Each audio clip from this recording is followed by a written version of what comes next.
নমস্কাৰ ছাৰ বাইদেউসকল পুনৰবাৰ মোৰ নতুন এটা ভিডিঅ'লৈ সকলোকে আন্তৰিক স্বাগতম জনাইছো মোৰ আজি এই ভিডিঅ'টোত আপোনালোকৰ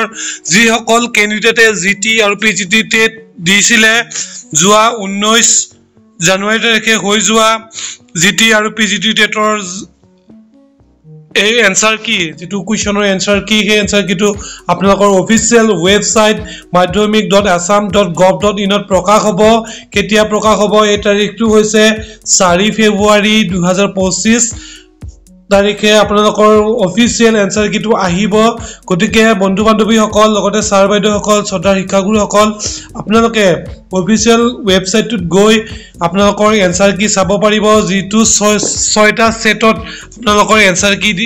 দিয়া হ'ব আপোনালোকৰ কোৱেশ্চন পেপাৰ সেট 6টা আছিল টোটাল আৰু যদি আপোনালোকৰ কোৱেশ্চনত কিবা অবজেকশন থাকে তেতিয়ালে আপোনালোকে এই অবজেকশনৰ ক্লেম কৰিব পাৰিব আৰু ক্লেম কৰিবৰ বাবে আপোনালোকে পাৰ কোৱেশ্চনত 500 रुपीस দিব লাগিব অৰ্থাৎ এটা কোৱেশ্চনত 500 টকা দিলে আপোনালোকে এই কোৱেশ্চনটোৰ এগেইনষ্টত ক্লেম কৰিব পাৰিব আৰু যদি এটো মানে শুদ্ধ হয় তেন্তে কি হ'ব যদি আপুনি মানে কোৱেশ্চনটোৰ এনসাৰটো ঠিক আপোনাৰটোই হয় তেতিয়ালে আপোনাৰ 500 টো ৰিফান্ড কৰা হ'ব আৰু এই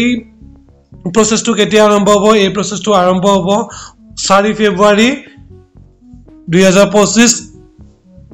দিনৰ 11:30 বজাত আপোনালোকৰ আৰম্ভ হ'ব কেতিয়ালৈকে চলি থাকিব এটো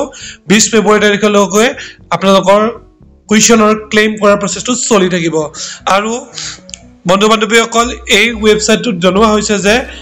সেম ডেটত অৰ্থাৎ 4 ফেব্ৰুৱাৰী তাৰিখে পুনৰ আপোনালোকৰ কি হ'ব 4 ফেব্ৰুৱাৰী তাৰিখে আপোনালোকৰ পুনৰ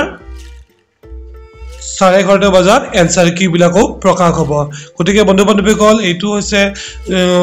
এটা গুৰুত্বপূৰ্ণ ইনফৰমেশন আপোনালোকে যদি এনসাৰ কিট কিবা ভুল পায় তেন্তে আপোনালোকে অবজেকশন ক্লেম কৰিব পাৰিব আৰু আপোনালোকে শুদ্ধ তথ্য তেখেতসকলক জনাই দিব পাৰিব বন্ধু বান্ধৱীসকল মূলতে এইখিনি আছিল আমাৰ আজিৰ ভিডিঅ'টোত আলোচনাৰ বিষয় আপোনালোকে জানিব পাৰিলে যে আপোনালোকৰ যি অফিচিয়েল এনসাৰ কি হেতু 4 তাৰিখে 4 ফেব্ৰুৱাৰী তাৰিখে উপলব্ধ হ'ব এহে আজি এখন জাননী প্ৰকাশ হৈছে office of the directorate of secondary education তৰফৰ পৰা সো বন্ধুসকল যদি ভিডিঅটো অলপ ইনফৰমেটিভ লাগিলে তেন্তে ভিডিঅটো শেয়াৰ কৰিব আৰু বন্ধু বান্ধৱী সকলক জনাই দিব যে আপোনালোকৰ যেটো এনসাৰ কি হেতু ক্লেম কৰিবৰ কাৰণে যদি ভুল থাকে মোৰ বোধহয় এই 500 रुपीस তো বহুত হৈছে 500 रुपीस এটা আমি যেহেতু আনএমপ্লয়ি আমাৰ কোনো ধৰণৰ নিয়মীয়া সংস্থাপন নাই সেই হিচাপে 500 টকা অলপ বেছি যেন লাগিলে চৰকাৰে যেহেতু বা মাধ্যমিক বৰ্ডে নিশ্চয় কিবা ভাল ডিসিশন লৈ ফিজটো কৰিছে কিন্তু মোৰ বিচাৰত অকমান বেছি হোৱা যেন লাগিছে তথাপিও বন্ধু বান্ধৱীসকল আজিলৈ এই ভিডিঅটো মই ইমানতে সামৰিছো যদি ভিডিঅটো ভাল লাগিল তেন্তে এটা লাইক কৰি দিয়ক এতিয়া বাই বাই